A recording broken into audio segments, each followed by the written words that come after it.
اسرائیل کی لبنان میں جارحیت، بیروت کے علاقے نویری میں رہائشی عمارت پر بمباری، 22 لبنانی جان سے گئے، 117 سے زائد زخمی۔ صہیونی فوج کا حملوں میں حزب اللہ کے رابطہ یونٹ کے سربراہ وافق صفا کو نشانہ بنانے کا دعویٰ۔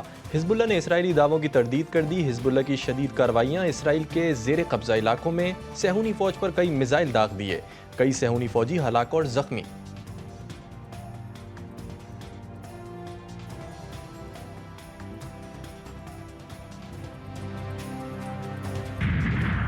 غزہ میں صہیونی بربریت نہ تھم سکی، بمباری سے مزید 63 فلسطینی شہید۔ صہیونی فوج نے غزہ سٹی میں کلینک کو نشانہ بنایا، شیرخوار بچی سمیت 4 فلسطینی جان سے گئے۔ جبالیہ، دیر البلح، خان یونس، رفح سمیت شمالی اور وسطی غزہ کے مختلف علاقوں پر شدید بمباری، کئی فلسطینی شہید اور زخمی۔ شہداء کی مجموعی تعداد 42,126 ہو گئی۔ مغربی کنارے کے تلکرم شہر میں بھی صہیونی فوج نے 2 فلسطینیوں کو شہید کر دیا۔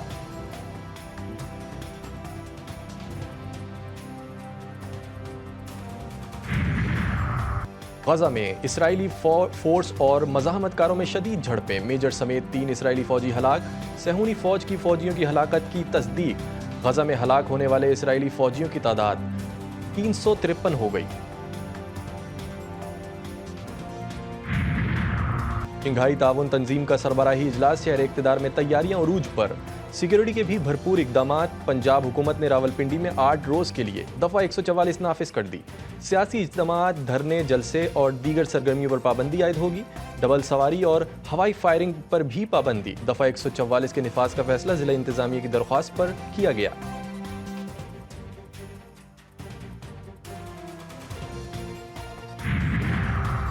ایس سی او سربراہ اجلاس کی تیاریوں کا جائزہ، وزیر اعظم کا دورہ۔ وفاقی وزیر اطلاعات عطا تارڑ کہتے ہیں شرپسند عناصر کو کسی قسم کا رخنہ ڈالنے کی اجازت نہیں دیں گے۔ اللہ تعالیٰ کے فضل و کرم سے سلامتی کی صورتحال پر مکمل توجہ مرکوز ہے۔ ایس سی او سربراہ اجلاس کے شیڈیول کے مطابق انعقاد کے لیے مکمل تیار ہیں۔ ایس سی او اجلاس معاشی لحاظ سے بھی بہت اہم ہے۔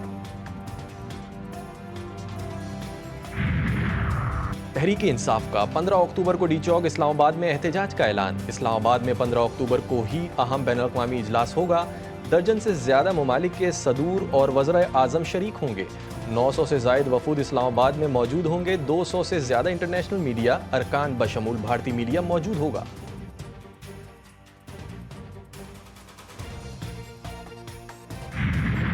مجوزہ آئینی ترامیم کی منظوری کے لیے سرتوڑ کوششیں، ملاقاتوں اور رابطوں میں تیزی۔ حکومتی اتحاد، اپوزیشن اور جے یو آئی ایک میز پر۔ آئینی ترمیم کے معاملے پر پارلیمانی خصوصی کمیٹی ان کیمرہ اجلاس۔ پیپلز پارٹی نون لیگ جے یو آئی نے اپنا مسودہ پیش کر دیا۔ اجلاس آج پھر ہوگا۔ تینوں مسودوں کے مشترکہ نکات پر غور کیا جائے گا۔ پیپلز پارٹی نے آئینی عدالت کے قیام کی تجویز تحریری طور پر دے دی۔ مجوزہ ترمیم مسودہ جی ٹی وی نیوز نے حاصل کر لیا۔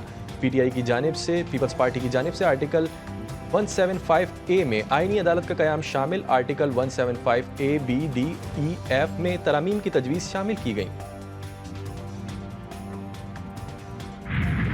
یہی ہے کہ پہلے پیپلز پارٹی اور ہم اتفاق رائے کریں، پھر ہم وہ پی ٹی آئی کے سامنے پیش کریں اور وہ پیپلز پارٹی اپنی حکومتی اتحادیوں کے سامنے پیش کریں۔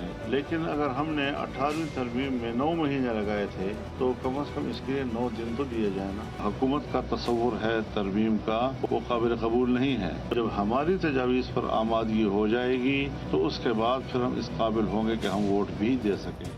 19ویں ترمیم ختم، 18ویں ترمیم بحال کرنے کا مطالبہ۔ جمعیت علماء اسلام کے سربراہ مولانا فضل الرحمان کہتے ہیں حکومت نے کالے تھیلے میں جو مسودہ بھیجا تھا وہ آئین اور جمہوریت سے متصادم تھا۔ ہماری کوشش ہے کہ ترمیم سے قبل اعتراض مواد کو صاف کیا جائے۔ نظام کو چلنا چاہیے، ہمیں عدلیہ اور عدلیہ کو قوم کا اعتماد بحال کرنا ہے۔ آئینی عدالت، آئینی پیکج دونوں متبادل ہو سکتے ہیں، اس پر اتفاق ہو سکتا ہے۔ مسودے پر اتفاق رائے اسی وقت ہو سکتا ہے جب لچک کا مظاہرہ کیا جائے۔ چیف جسٹس 25 اکتوبر کو ریٹائرڈ ہو جائیں گے تو ٹھیک ہے۔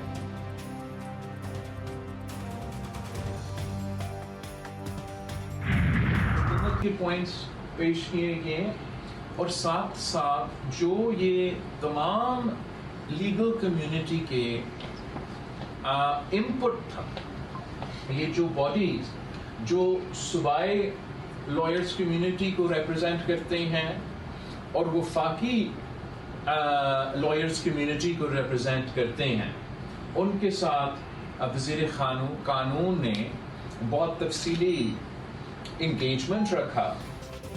ہم صرف مخالفت برائے مخالفت نہیں کرنا چاہتے. ہمارے لیے بہتر ہوگا تمام سیاسی جماعتوں کے ساتھ مل کر آئین سازی کریں. چیئرمین پیپلز پارٹی بلاول بھٹو زرداری کہتے ہیں ہم نے آئینی مسودہ کا ڈرافٹ تمام سیاسی جماعتوں کے سامنے پیش کیا. اگر اتفاق رائے میں ٹائم لگتا ہے تو شاید حکومت اپنے آئینی قانونی حق کو استعمال کرے اور بل پیش کر دے.